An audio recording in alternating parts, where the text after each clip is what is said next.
Great morning. Great morning. Good Everybody doing all morning, right? Coach K. What's going on? My man, what's happening? It's been too long. Long time. I'm talking about years. A very long time. Great morning. Hope Good everybody's doing morning, all right. Coach K. What's going on? My man, what's happening? All right. Beautiful. This is beautiful. Everybody doing all right this morning? I woke up this morning. I can't complain. And if I'm gonna complain, I'd be lying to you. You know I'm not gonna lie to you, Coach K. Man, good to have you on, June, man. I appreciate you for taking the time and spending this morning with us. Love the work that you're doing. Watched a few of your interviews on This Is 50 and almost look like you got a spot on Power right now. Did you have a spot on Power? Yeah, we're gonna talk about that. Okay, all right. Jay Ross, the boss, how are you, sir?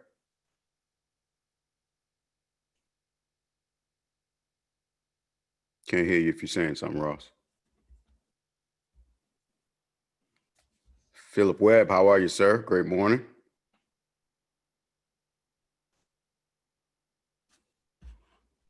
Might be me. Hold on a second. Good morning, Coach. Good to see you again, my friend. All right, all right. Kelly, you and I already spoke. We was on before anybody. Vermella, Eric Harden, Kimberly Barnes, Chris, Mooney, Kawan, just giving some people some time to get on. Y'all grab your coffee real quick. Mr. Ficklin, there was a young lady that helped you. She's I would say a high C with organization, and she sent me an email, but I can't remember what her name is to look for that email. Yep, shoot me a text. I'll send it over to you. Thank you, sir. I asked her if she talked to you too. Hey, can you hear me? Yep, there you go. All right, what's going down? All right. Sound like you got that mic popping. I know that. Well, it wasn't popping a second ago. You couldn't hear me. Oh, it wasn't popping at all. Mel B, the clarity queen. How are you, young lady? I'm well, and you, sir? If it got any better. You walking on sunshine? Yeah, I'm walking on something. It ain't sunshine yet. After my second cup of coffee, it might be some sunshine. Well, when you start making the ground shake, let me know. The ground was shaking all night. I think I tossed and turned all night because the ground was shaking. All right, guys, we're gonna go ahead and get started. Welcome to Coffee Q&A. I'm going to bring our guest on and then allow Mr. Archer to share with you guys who he is, what he does, how he does it, how much of a beast he is at doing it. And then we like to turn it over to Mr. Jay Ross so we can go into Q&A. We do this every Saturday at 8 a.m. Our objective is to bring you guests that are making a difference in life and in business, but you may not necessarily know who they are. So we're looking for, and I'm already associated with people who killing the game in business online as well as offline. And I think that's a big thing, understanding that business is not one dimensional. You need to be able to, I'm gonna say it like this, move your work online and offline. And today we have a very special guest. I remember, I think it might've, what was it, 2015, maybe June, 2016? 2014. 2014. So for those of y'all that don't, in 2014, I was still working. I had just started really going hard and getting committed to this part of my business, and connected with a lot of great individuals. We stay connected via social media. But it's an honor to have June Archer here today. I want to turn it over to him so he can kind of tell you who he is, what he does, how he does it, and what makes him great at doing it. You got it, bro. Let's get it. Coach K, I appreciate you. Everybody, good morning. So good to see everybody, and I'm just excited. I'm happy. I'm honored to even be on this platform. So I'll keep it short. And if there's any questions, we could kind of jump into it, because I'll be honest with you, I'm humble to a fault, and some things I may forget and may not share.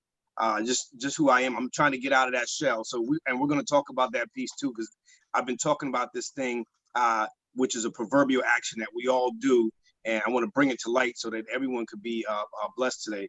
But June Archer, born in Hartford, Connecticut, raised in Windsor, Connecticut, and my aspirations were to be like Michael Jackson, my mentors, and the other people who inspired me were New Edition.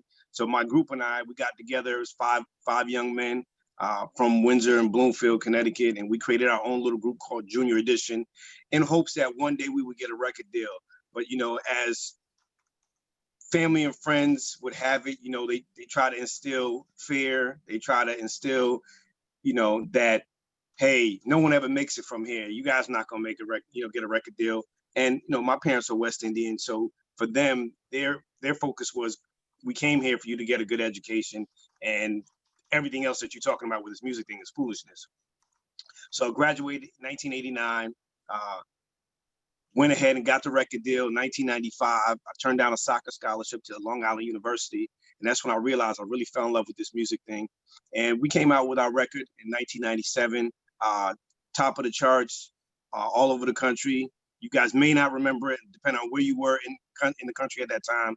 We came out the same time as Jagged Edge, Player, 112, and did really well. We were on BET, MTV, VH1, Music Box, all over the country in terms of the radio. We're on Billboard magazine, Ride On, Black Beat, for those old school individuals who are here who used to read those periodicals.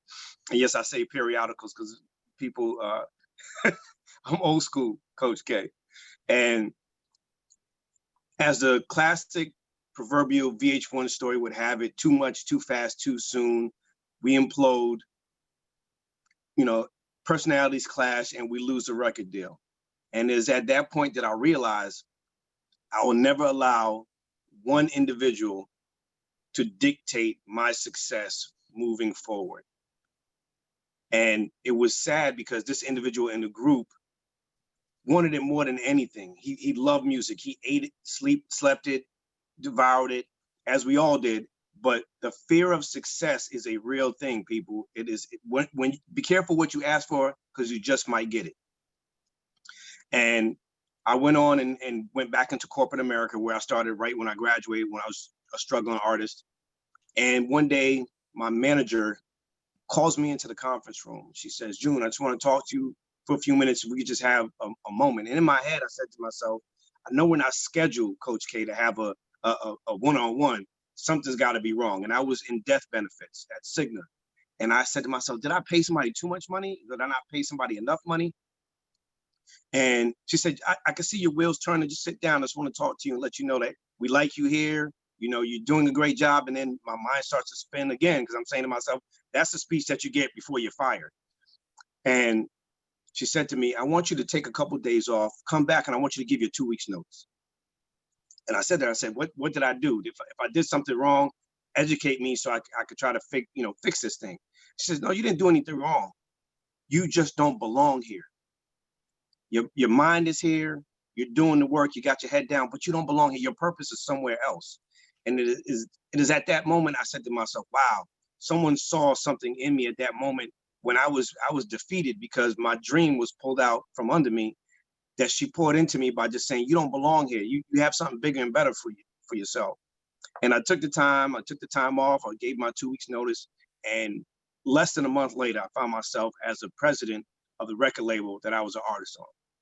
And at that time, I had the opportunity of working with everybody from Beyonce, Jay-Z, 50 Cent, Mario, Chris Brown, Tyrese, and the names go on and on. And it was just fascinating to see that my blessing came at another time, because sometimes we feel like a roadblock shuts us off of the blessing that we had in mind. But sometimes he gives you something that you had no idea, but it still fulfills that thing inside of you. And in 2010, the music started to sound different. For some of you guys that are old school, we love our old school music, and some of this young stuff just didn't sit right with my spirit. And I took a break and I started putting positive messages on social media, and then people started looking at it and watching it and said to me, you should write a book, June. I said, you know what? Just got finished with the music business again. I don't even know if I want to go into publishing, and not realizing that I was blocking my blessing. And that's another thing we could talk about today as well. Blocking our blessing when people see something in you.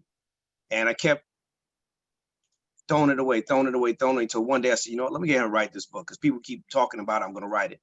And Coach K, that book was a blessing. It's taken me across the globe, corporate America, high school, college, now middle school and elementary and everything in between.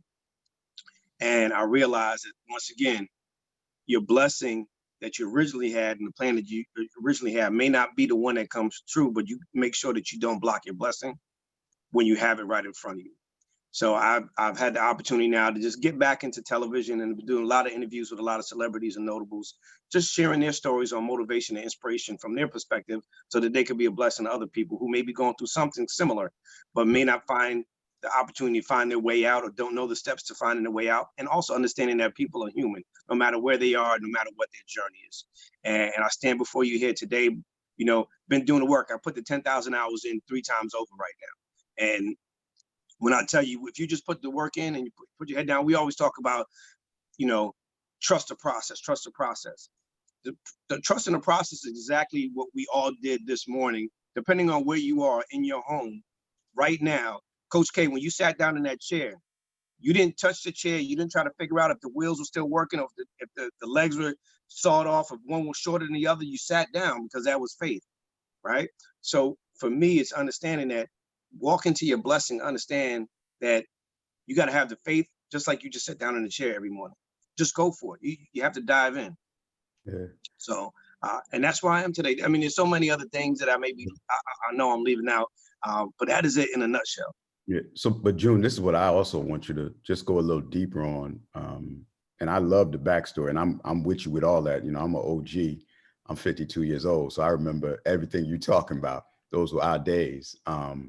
Talk to us about what you got going on today, like some of the projects that you're working on now. I just saw, and I ain't even read the whole hookup, but did you just interview Michael Jackson's nephew? Is that who that was? I sure did. I Yeah. sure did. We had Talk to us about your podcast, about some of the current things that you're working on. I know you got a collab with 50, but just give us some of the insight into 2020, June Archer. So a couple years ago, I did Get Rich or Die Trying with 50 Cent. We've had a relationship up to this point, just really just talking. And I know some of you may see him, you may not pay attention to him. I know he seems petty. However, he's a very smart business person. And that's the only reason why I really stuck around, just kind of see his acumen. Every time you see a book come out from him, there's something, but there's always a lesson when you're sitting down with him. And over the years, we started talking about his brand in terms of his website and it trying to find its own voice outside of some of the other blogs out there, like World Star Hip Hop. And I told him, you have to have a balance. Why don't we try to do something on the inspirational side? And I started doing these inspirational videos, just like you, Coach K, and putting them on. And at first, his audience was like, who is this guy? Who is this corny guy? Like, who is this guy? Like, we want to see the 2 girls fighting. We want to see the guy with his pants hanging down, going to the corner store to do, just some of the ratchet stuff and ignorant stuff that you would see on these platforms. And as time started to go by, we started to see the whole mentality change, and people wanted to see the inspirational stuff. So I said, you know what, I'm gonna invite some of my friends in who happen to be celebrities and ask them about some inspiration and motivation. And that kind of took off. And when he saw that and he started seeing the numbers, he started to tell the staff and the producers, have him continue to do what he's doing. Like, I like the videos that he was doing by himself, but these videos of people that people know is going to be inspiring. And it's turned into like some amazing, amazing videos. If you guys ever have the opportunity to watch, it is on thisis50.com. It is on YouTube if you YouTube it. And it has turned into a relationship now that just currently I've now been tapped as the person to do the interviews for the new season of the spinoff series, Power Book 2, which is a spinoff of Power. And we're just doing some amazing things. We're working on these in the studio interviews, and they've come out amazing. So we've got 50 that we did with Mary J. Blige, Method Man, Notorious, and so Michael Rainey Jr. So you guys will be seeing those in the next couple of weeks to promote the new season. And with that, I've been taking that same content because I own it as well. and putting it on my podcast, which is IamJuneArcher.com. It's Motivate You with June Archer. And it's been doing amazing. We're doing about 2,000 downloads a day. It may seem like a small number. It's a big number to me because It's a big number. This is something that I said to myself, I'm going to try it out and see if I can be a blessing. And the numbers continue to grow. But once again, it's sitting down in that chair, Coach K, right? It's just going ahead and getting in front of that microphone and getting in front of that computer and doing it. And you'll be blessed exponentially if you are talking from a standpoint of you're being as transparent as you possibly can to inspire and motivate someone. So with that 2020, I'm doing these interviews, which we're doing amazing. I do an event called 100 Women of Color Gala and Awards, where I honor 100 women throughout the state of Connecticut and Western Massachusetts. Unfortunately, with the pandemic, we couldn't do it inside. We're now doing it outside at a music theater and honoring these women in music, education, government, politics. And we're going to have an amazing time. I do another one called the 100 Men of Color Black Tie Gala and Awards, which is not going to take place this October. We've got to figure out what we're going to do with that. But I got so many other stuff going. I got my podcast. I got a new show that I'm working on called The June Archer Show. I have a technology documentary that we're working on called Titans of Technology to highlight the contributions of Black and brown people to our society, things that we use every day that they've contributed to. So there's so many projects, Coach K, so many projects. Before we get into the Q&A, Ross, I just want to ask him maybe one or two more questions. Man, you only got one more, Kendall. Okay, thank you. I appreciate you. One more question. So, June, you've been in the game for a minute, right? And we talk about those words, trust the process. As I'm feeling your energy, I feel that spirit of yours. You very humble, but you still got that grind in you. You still got that thing in you that keeps you going. Tell us about some of those real challenges along the way that would have or could have taken you off that grind, out of that process, but you kept on pushing and kept on going. Two pivotal ones I want to give you guys. I have this thing called faith, patience, and trust, right? So if you guys are at your computer, you have an opportunity to write that down. Faith, patience, and trust. I told you guys that I lost that record deal, and I really had to have faith in knowing that one day, like I would be sitting here, and I'm not where I want to be. And I had to trust the process in terms of God or the Most High just working on me to fix me, to want to open up for this new blessing. But the faith, patience, and trust comes in where my wife and I trying to have a baby, lose a baby during the holiday, which is her favorite, which is Christmas, and then trying to do it again the following year, and now she is on bed rest. She's having every problem that you can think of, from HELLP syndrome to everything you could think of. And when I'm talking about bed rest, she was on strict bed rest. So for the moms here, women are here who may have gone through this, you know what this is, but let me explain it to the men, because this is important. When I say strict bed rest, everything that you guys did this morning to get to where we are sitting in front of each other, she had to do in the bed. The only time she could get out of the bed is to go to the hospital to an appointment if she was having a contraction, right? So for me, what we men fail to understand is even when we find ourselves in that situation, we have to go back to the small print, Coach K, right? The small print is, for those who may forget, because from time to time we forget, for better or for worse, for rich or for poor, right? In good health or bad, right? So I had to remember, because I said to myself, I don't want to be in a situation like we lost one. Now she's on bed rest, and we are physical beings, Coach K. So of course I want to love on my wife, but any slight touch, any touching of her face or trying to kiss her on her forehead could set off a contraction, and that can't happen. Right. Right. And through the process, I had to have faith, patience, and trust. And I had to keep telling myself, faith that the bond that we have will last. Trusting that God is going to allow us to have this child because we've already lost one. Right? Patience to know that it's not that she doesn't love me, she wants to do what's best for the child. Right? And would you know, this young man was born 3 months early and is doing fine. He is now on his way of being 13 years old.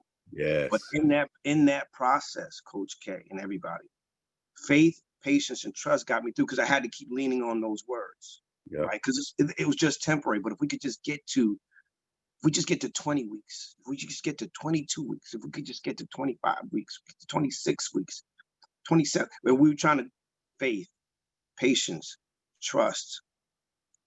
Because here's the thing, even throughout that process, I had to tell myself, for the men that are on this call, in that process, when you can't love on your wife, when you can't do the simple things like holding a hand, you have to lean on those things, because when you walk outside of those doors of your home, the temptation is there. The temptation is easy.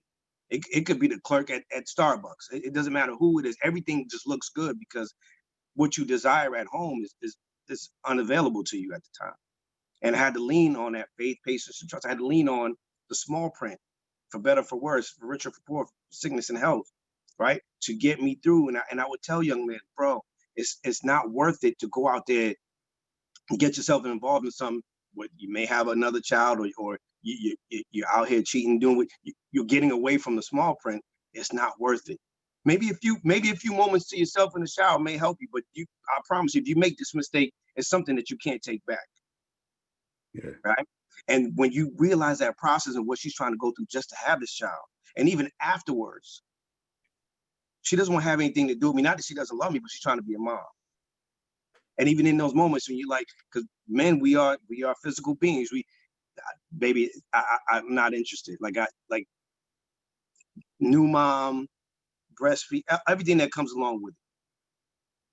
And understanding there was another level of love that I had to really dig deep to understand. We weren't intimate for over a year. And I had to really dig deep in myself and say, okay, what are you going to lean on? And having to go back to those same 3 words and go back to that small print. 21 years, we're rocking, son and a daughter. She went back on bed rest again with the second one. So I already knew from the first time. You was ready. You were ready. I was ready, right? And just sitting on that faith of a mustard seed. And my daughter was born 6 weeks early, but nonetheless, they're both healthy. The relationship's strong, and I could teach my son, if you ever find yourself in this position, right? Because you want to lean on somebody, you want a mentor that's been through what you've been through. You want somebody that can lead you to the finish line because they've been there or they've had the experience. So now I can educate them from my perspective. If you ever go down this road, let me just show you the path that you need to take. How do I know something? Because I took that path. I don't want to tell you anything that I don't know. So I'm gonna give you the best answer. The best answer is from experience. And any other young man that come across my path, I share that with them because I feel it's important, because my parents have been together 55 years now. And I've never seen my dad ill treat my mom. I've never seen him step out. I know he's been a man who's gone to work and provided and worked hard. They are both immigrants from Jamaica. They came here to make a way, and what he did was, to me, a lot of men have done it, but when you look at it, you say, wow, you spent 40 years at one company using your hands, creating, parts for turbo engines that were supposed to be provided for planes in the war. Like, you did that for 40 years. All right. So everything that I do from here on out, I need to represent you properly. Like, my last name is a brand, and my brand is not just the June Archer brand. It's my dad's last name and his brand. It's my mother's brand when they walk out, because we don't realize that, oh, that's Miss Ficklin's son. Oh, that's Mr. Ficklin's son. Oh, that's Papa Ficklin's son. Oh, that's whatchamacall's father, right? That's Mr. Ficklin. So we're a part of a brand everywhere we go, whether your mother's, your father's, your grandmother's, your grandfather, your son, your daughter, your niece, your nephew. If you are out in the community, you are that brand. You are not just who you are. So you have to make sure that you walk upright with your head held high, with a smile on your face every opportunity you get, because someone is going to associate you with something. Or just be, oh yeah, so you work with Kendall Ficklin. That's who Kendall hires. Like, that's who he hangs around with. So you have to be careful. You have to carry these brands with a certain level of respect and honor when you walk around. Yeah, my mother always taught me. She said, I remember I was young. So my father used to tell me, don't you walk out the house with that wave cap on. Make me mad. And so I would slip it in my pocket. And as soon as I get out, put it on. And sometimes he would catch me and just give me that look. And then my mother used to say to me, you're not going to be, one time I was about 13 and I was standing on the corner with my boys. And my mother was coming home from work. She had just got off the bus and saw me standing on the corner. She said, come here. Now, I ain't never had a beating in my life. My mother, father never beat me. And my mother I learned that look struck fear in me, right? And so she saw me on the corner. She said, come here. And she said, what you doing on the corner? And I said, nothing, we just hanging out. She said, mm-mm. And those were the days when it was like, I ain't got to explain nothing to you. Right. You don't be on the corner. And that's all it was. And so them same cats that I hung on the corner with, they went down a different road, ended up doing different things. But they always told me, my mother, my grandmother, my father always said, when you walk out that door, you represent something bigger than yourself. And so you're not just going to go out here and just dress any way you think you want to dress, say or do anything you think you want to do, because you represent something bigger than you. And I love what you said, June, about those three words, faith, patience, and I think it was trust. And I always tell people of faith that you never know how much faith you have until you've been tried. Yeah. Until you've been tried. And what I love about what you said is you were tried and you came through the trial and then it came again and you were tried. So now what that has developed is a very humble spirit of a greater connection with your creator, because you've been tried in that furnace of affliction and you came through it with patience and trust. So now you know that your faith is real because you've been tried. But it's too many of us that say we believe. I'm talking about you believe. As long as that old time gospel song is on, as long as the music is playing, but when the trial comes and your faith is really tested, that is when your belief has to kick in. Because if you can make it on the other side of that, you're going to be stronger, you're going to be better, and you're going to be ready to go through life. But Coach K, I'm gonna add this piece. Right. What was important to me is here's another thing that I want everyone to get, that even when you think that you're on the slope going the other direction, right? Here's one thing I left out. At that time, my wife was, I told you, she's strict bed rest. She's in the bed. She literally and figuratively got her MBA on her back. Like, during that pregnancy, she carrying that baby, got her MBA, doing her thing. And she would be online and she would say, oh, I'm on this blog and these men are, this blog is for women whose husbands left them on bed rest. I said, what do you mean left them on bed? Like they left, they went to the store, periodically they go out to the club. She said, no, they left. These men left their wife on bed rest. And at this time, she's in the bedroom and I would be in the couch and I'm listening from the living room and I'm like, yeah, I get it. Like, cause I want to leave too. And that's when the small print hit me. Like, you know what? I can't leave. I can't leave, because hearing that these men left, there was something else that hit me, right?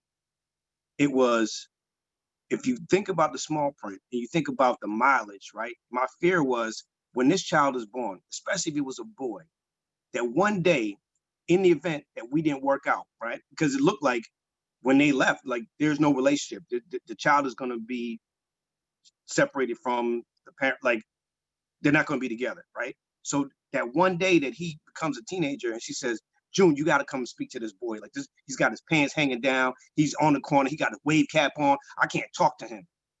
And you go to talk to him, you say, hey, son, listen, I need you to pull your pants up. I need to put a belt around your waist. Take that wave cap off. My fear was that he would say, bruh, he wouldn't call me by my name. He'd call me dad. Bruh, you taught me everything about being a man when you walked out. Go kick rocks. And I said to myself, I don't ever, that's not the relationship I have with my dad. My dad didn't do that. I don't want to do that. So I got to be here. So I got to lean on those three words. I got to lean on that small print.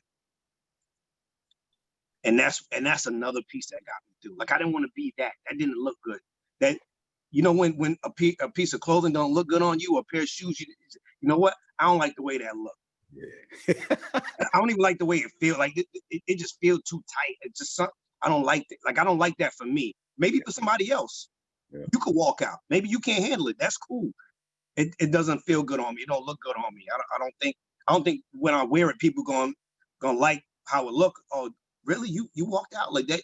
That's what you do? I didn't like the feeling of what it would look like or feel like. Hey, bro, I just want to let you know that you done said that small print a few times, and I snatched it the first time, but the more and more you say it, I'm remixing it in my head. So letting you know that when you drop gems on here, they're fair game, right? They're gonna get remixed, and you're gonna get it back please, out listen, on social media. Don't covet it. Don't covet it. Be a blessing to somebody else. I promise you. I promise you. He said that small print. I was like, ooh. Then he kept on saying it, J. Ross. I was like, I got my notebook over here right now. I got a whole video in my head. Whole video. But Yeah. here's the thing, Mr. Ross. Here's the thing now. If you think about the small print, we do it every day. When you guys accept the app, when you go to the store, you go to Best Buy, you pick up an appliance. You don't go through everything. And you, I need to read all 3 pages. I need to read. Let's go. You scroll all the way up. You scroll all the way up and hit accept. You don't read the small print. So when they tell you, when you bring the TV back and they say, "Oh yeah, we don't accept that." What do you mean? Did you read the small print? You're like, small print. Yeah, go back to the receipt.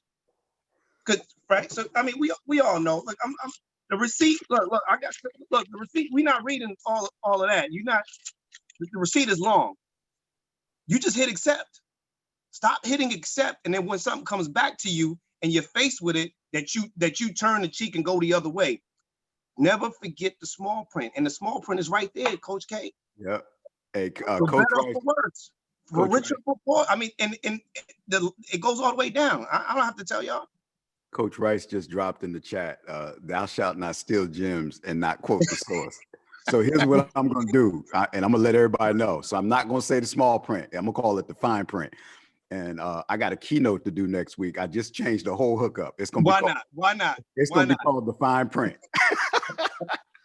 J. Ross, take us away. I know we got some questions out here. Let's talk. This is good. Oh man, phenomenal. So yeah, we got just a reminder.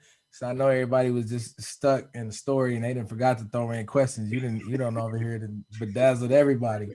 Hold on, whoa. Did you just say bedazzled? He did. For those that didn't catch that. You know what I'm saying? He said kick rocks earlier. I said, oh my man. J. Ross just said bedazzled. Hey, go ahead. So just a reminder for everybody, go ahead and throw your questions in the chat. And I appreciate you, June, for giving us that background and backstory. I got a couple questions here. One, actually, that's mine. So I know somebody either afraid to jump in or got lost in the story, but can you share a little bit about, there's a lot of people in here, I'm sure that have podcasts or are even aspiring to have podcasts. Can you share a little bit about creating that, monetizing that, being able to generate revenue from your podcast? Yes. Here's the thing, Brother J. Ross. For me, I created it as a way to just kind of get my voice out, right? To kind of just give some life and give some legs to my book, some of the things I've been talking about live. And when I set it up to be something of, I'm going to interview these people to share their stories, to be as transparent as possible, that we can be a blessing to someone else. Set it up on iTunes. I use the platform StreamYard, as well as I use Libsyn, for those who are interested in some platforms that are really user-friendly. And I love those because you're able to do so many things without having to be so tech-savvy. And now I've added Google Play to it.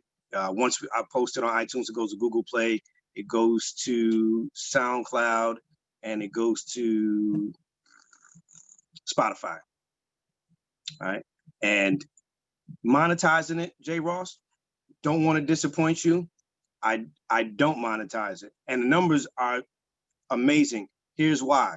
And if you want to monetize it, you should. Once you get to a point, I don't feel like I am ready for it to be monetized. I like how authentic it is, and it's allowing me to grow and get opportunity elsewhere. So to me, here's something I always tell people. It's about the money, but it's not about the money. It's about the mileage. And when you get the mileage, opportunity comes. And when the opportunity comes, that's when you see the money. So I wanted to make sure I put in the work, because sometimes we put in some work and we want the immediate benefits.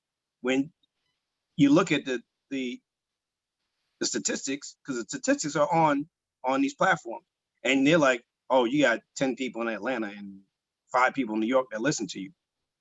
It's nothing for you to monetize at that point. You're not reaching anybody. And don't fool yourself. Some of those hits might have been you just checking to see if the link was working. Right. So what you want to do is I want to get it to a point where it's 10,000, 100,000 people. Then I could go to these companies and say, listen, the numbers don't lie. Here are the numbers. And when everything else matches up, because they see everything else around you work, like you're just working in this one lane. Like, I just want to work in this one lane. I'm gonna put this podcast out. I'm trying to make some money. You're just working on that one lane. That means, and I equate a lot of things to sports. That means you're just dribbling with one hand. And you're like, I'm gonna be good. I'm just dribbling with one hand. And you got to ask yourself, so what about your left hand?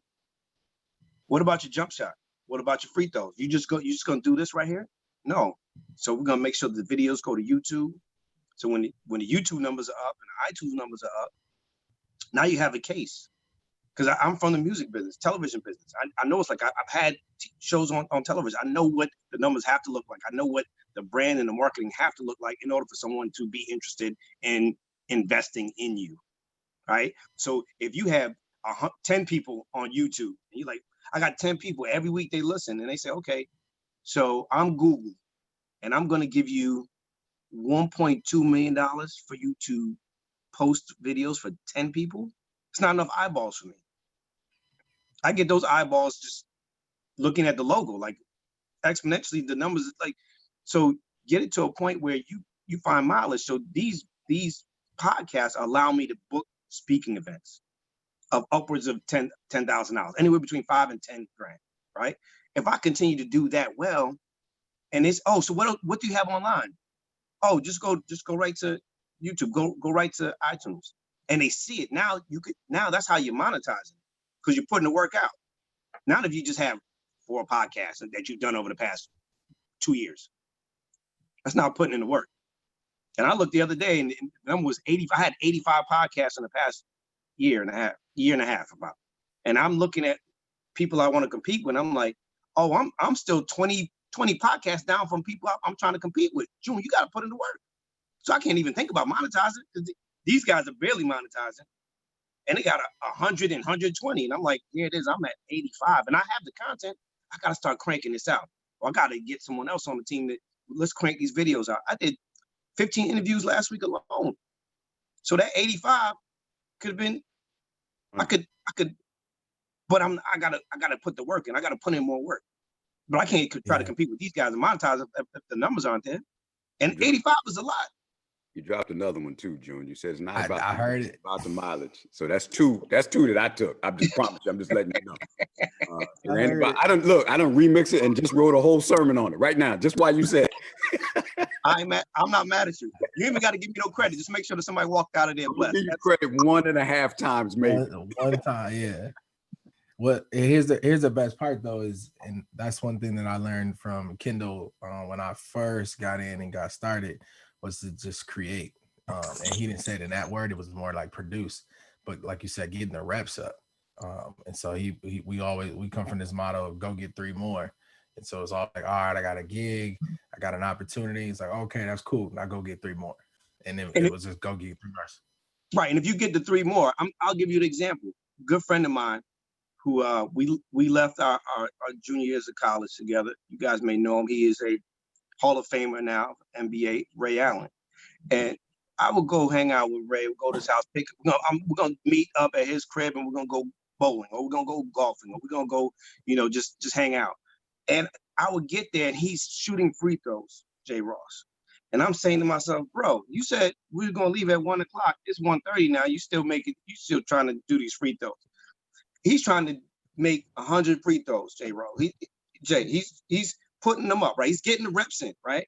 So when you're putting in the work, when nobody's watching in the off season, you're putting in the work, you know, extracurricularly, right?